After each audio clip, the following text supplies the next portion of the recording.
Love is a curious architect. It builds castles with laughter, walls with trust, and roofs with promises. Yet even the grandest house cannot stand if its foundation is built upon hidden cracks. Some storms do not destroy homes. They simply reveal what was already broken beneath them. The seasons came and went, and before long, the neighborhood had grown accustomed to seeing Tariro and Tawanda talking over the fence. What began as borrowed sugar became shared meals.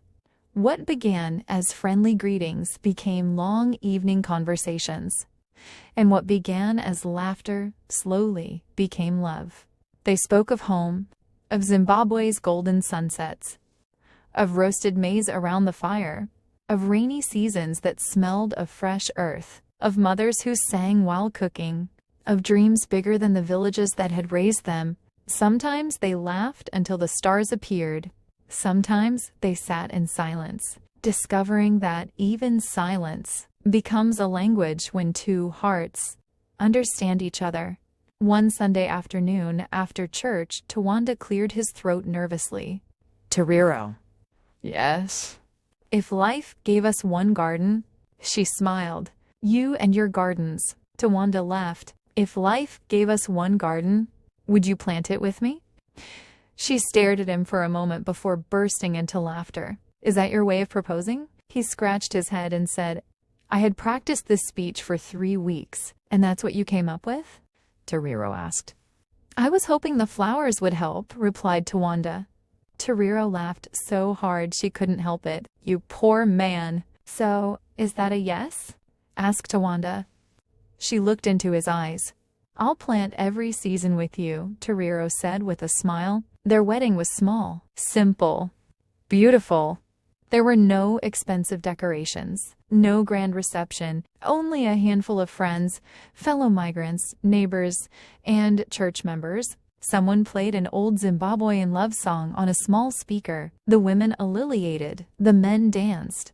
Lucky, now working at a nearby car wash, arrived wearing a borrowed suit that was 2 sizes too big. You clean up nicely, Tariro teased.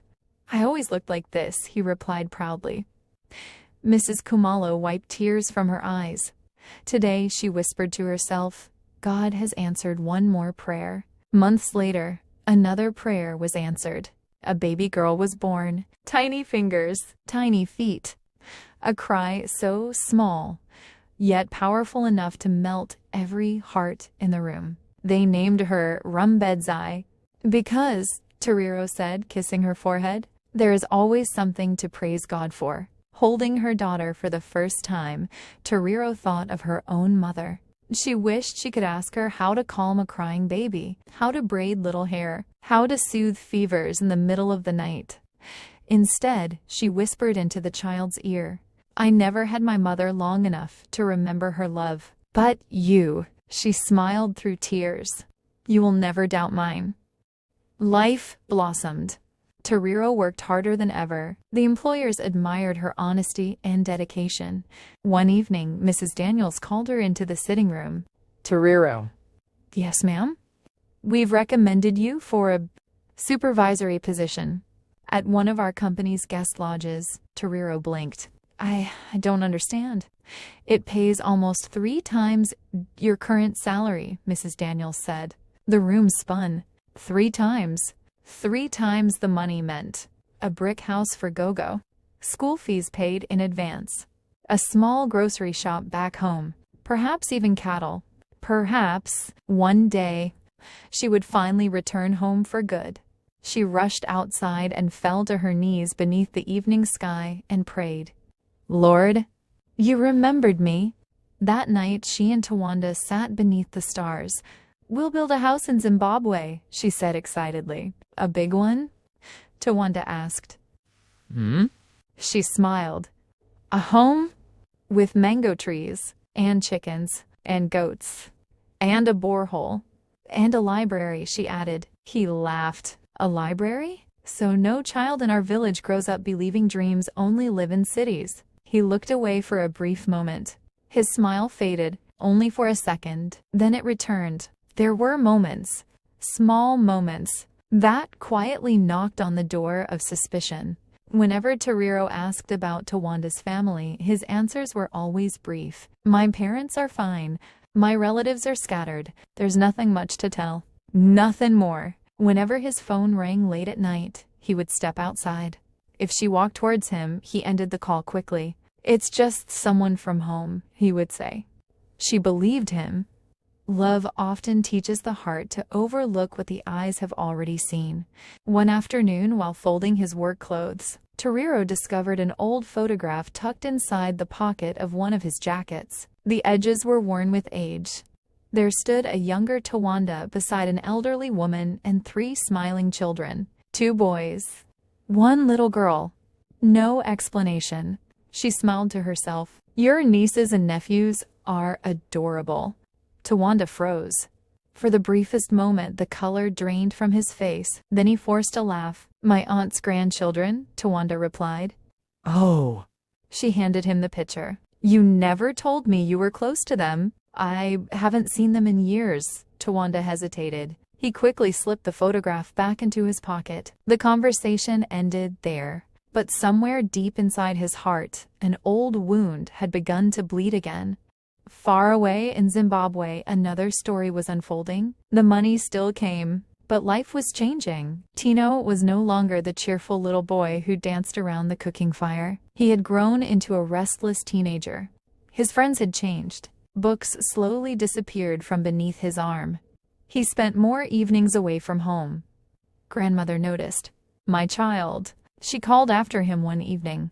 Where are you going? Just out. With whom? Friends. What friends?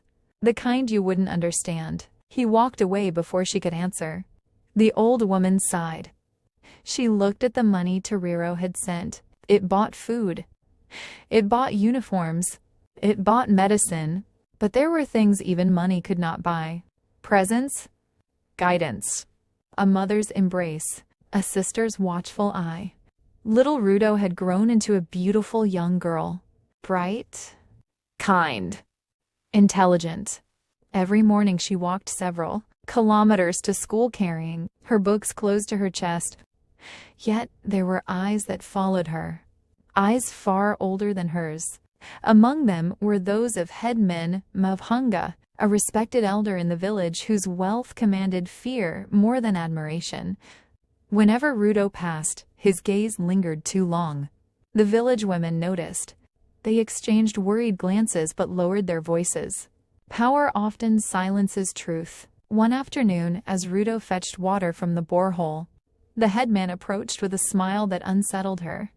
You've grown into a fine young woman, he said. She lowered her eyes respectfully. Thank you, Sakuro. You should visit my homestead sometime. My wives would enjoy your company. Rudo forced a polite smile and hurried away, her heartbeat quickening. Back in Johannesburg, Tariro lay awake one night listening to the gentle breathing of little Rumbidzai sleeping beside her. She smiled. Her family was growing. Her new job was almost certain. Her savings account was finally beginning to look like a future instead of a dream. She believed the hardest chapters of her life were behind her. She did not know that fate was quietly sharpening its knife, for the strongest storms never announce themselves with thunder. Sometimes they arrive disguised as ordinary tomorrows. And somewhere, beyond the borders she had crossed years before, truth was already making its journey toward her. Truth has patient feet, but it never loses its way.